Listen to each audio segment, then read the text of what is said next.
RTI Live News. Ask for right.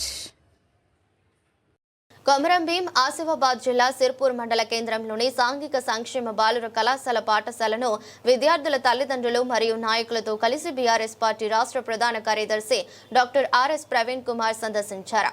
అనంతరం ప్రవీణ్ కుమార్ మాట్లాడుతూ Sirpur boys residential వసతి గృహాన్ని కాపాడుకుంటామని అన్నారు. ఈ అసాంఘిక సంక్షేమ బాలుర కళాశాల ఎంతో మంది విద్యార్థులను డాక్టర్లుగా, కలెక్టర్లుగా, ఇంజనీర్లుగా తయారు చేసిన ఘనత ఉందని అన్నారు. ప్రస్తుతం ఈ సాంఘిక సంక్షేమ బాలుర కళాశాల మూతపడే ప్రమాదంలో ఉన్న ప్రభుత్వం ప్రజాప్రతినిధులు, ప్రభుత్వ అధికారులు పట్టించుకోవడం లేదని ఆగ్రహం వ్యక్తం చేశారు. చిన్న చిన్న మరమ్మతులు చేయలేని స్థితిలో ప్రభుత్వం ఉందని మండిపడ్డారు. రెసిడెన్షియల్ హాస్టల్లో విద్యను అభ్యసించే విద్యార్థులను ఇతర ప్రాంతాలకు తరలించడం దారుణమని అన్నారు. విద్యార్థుల విద్య దూరం చేయడం, ఇతర వసతి గృహాల్లో వారికి సౌకర్యాలు కల్పించకపోవడంతో విద్యార్థులను, వారి తల్లిదండ్రులను ప్రధాన రహదారి రోడ్డుపైకి తీసుకువచ్చే నిరసన వ్యక్తం చేస్తూ ధర్నా చేసే పరిస్థితిని తీసుకువచ్చిన భవిష్యత్తు ప్రమాణాలకు జిల్లా సంబంధిత శాఖ, జిల్లా అధికారులు, సిర్పూర్ ఎమ్మెల్యే బాధ్యత వహించాలని అన్నారు. కాంగ్రెస్ మంత్రులకు ఒకరినొకరు కొట్టుకోవడం సరిపోతుందని, విద్యార్థుల సమస్యలను పరిష్కరించడంలో విఫలమవుతున్నారని విమర్శించారు. కార్యక్రమంలో విద్యార్థుల తల్లిదండ్రులు, మండల కన్వీనర్ అస్లాం వర్మ స్వామి పాల్గొన్నారు. ఈ సిర్పూరు సాంఘిక సంక్షేమ రెసిడెన్షియల్ పాఠశాల ఈరోజు రేవంత్ రెడ్డి ప్రభుత్వం చేతగానితనం వల్ల జిల్లా అధికార యంత్రాంగం ఒక నిర్లక్ష్యం వల్ల ఈరోజు పూర్తిగా నిరుపయోగంగా మారిపోయింది. నిన్నటికి నిన్న దాదాపు వందలాది మంది విద్యార్థులు వాళ్ళు ఈ రాస్తారోకో చేశారు. పాఠశాలలో ఉండి చదువుకోవాల్సిన విద్యార్థులు రాస్తారోకోలు చేసే పరిస్థితి రావడం ఈ కాంగ్రెస్ పాలనలో నిజంగా దురదృష్టకరమైన పరిణామం.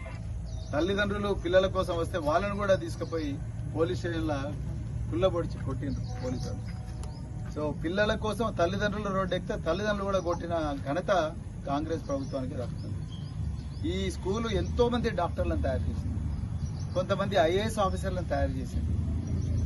ఎంతో గొప్ప చరిత్ర ఉంది ఈ సిర్పూరు సాంఘిక సంక్షేమ గురుకుల పాఠశాల. మరి అలాంటి సిర్పూరు సాంఘిక గురుకుల పాఠశాల పక్కనే అమ్మాయిలది కూడా స్కూల్ ఉంది. అమ్మాయిల స్కూల్ బాగానే నడుస్తుంది. అబ్బాయిల స్కూల్ వచ్చే వరకు మాత్రం రిపేర్లు ఉన్నాయి, అవి ఉన్నాయి అని చెప్పేసి బిల్డింగులు పడిపోతాయని ఎప్పుడో ఇంజనీరింగ్ సర్టిఫికేట్ ఇచ్చారు. మరి రిపేర్లు ఉంటే ఆ రిపేర్లు చేయాల్సిన బాధ్యత ప్రభుత్వానిదే కదా.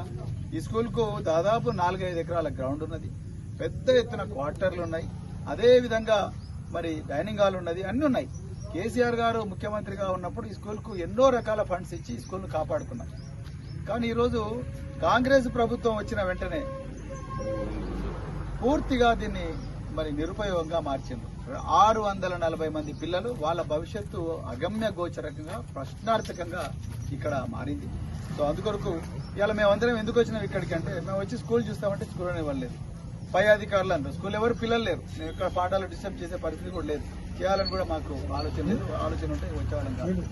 ఇక్కడ ఉండే పేరెంట్స్ అందరు కూడా మీ దగ్గర డబ్బులు లేకపోతే మేమే కూలి పని చేసైనా మేము ఇక్కడ స్కూల్లో కాపాడుకుంటాం అని చెప్పడానికి వాళ్ళు వచ్చిండ్రు. నేను ఇప్పుడే జోనల్ ఆఫీసర్ అరుణ కుమార్ గారితో మాట్లాడాను. తల్లిదండ్రులకు అవకాశం ఇవ్వండి, వాళ్ళ స్కూల్ను వాళ్ళే రిపేర్ చేసుకుంటారు, మా పిల్లలు మాత్రం వేరే స్కూళ్ళలో చదువుకునే అవకాశం వద్దు అని, ఆ పరిస్థితి వద్దు అని వాళ్ళు అంటున్నారు. రెండోది, ఇక్కడ నుంచి స్కూల్ మరి సుప్రభాత్ అనే ఒక కాగజ్నగర్లో ప్రైవేట్ స్కూల్ ఉందంట. ఆ ప్రైవేట్ స్కూల్లో వాళ్ళు ఏదో ఒక స్క్వేర్ ఫీట్కు 14 రూపాయలు అడిగిందని మేము ఇవ్వలేమని కలెక్టరు.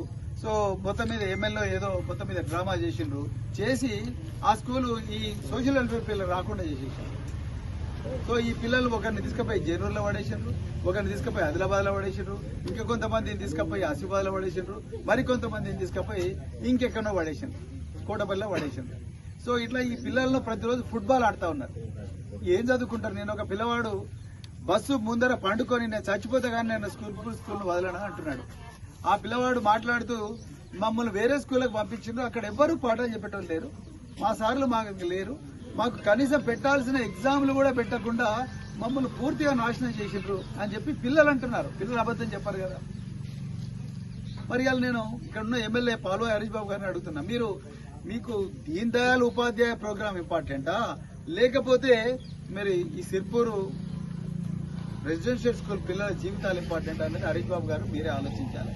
ఇక రేవంత్ రెడ్డి గారి ప్రభుత్వం అదేవిధంగా అడ్లూరి లక్ష్మణ్ కుమార్, ఇక వీళ్ళ పరిస్థితి అయితే ఇక వాళ్ళు అనుకోవడానికి టైం సరిపోతలేదు. ఇలా పొన్నం ప్రభాకర్, అడ్లూరి లక్ష్మణ్ కుమార్ వాళ్ళు అనుకున్నారని ఇలా రాష్ట్రం అంతా కూడా దాని చుట్టే తిరుగుతా ఉన్నది. ఇక పిల్లల గురించి పట్టించుకునేవాడు. ఇవాళనే హుస్నాబాద్ సోషల్ వెల్ఫేర్ గుడిక పాఠశాలలో 8వ తరగతి పిల్లవాడు ఇంకొక ఆయన సూసైడ్ చేసుకున్నాడంట. ఇప్పటి వరకు 106 మంది పిల్లలు చచ్చిపోయినారు. ఇంకా ఎంతమంది పిల్లలు చావాలి? ఎన్ని రోజులు ఈ నరబలులు ఈ గురుకుల పాఠశాలలో? ఎందుకు ఈ నరమేధం?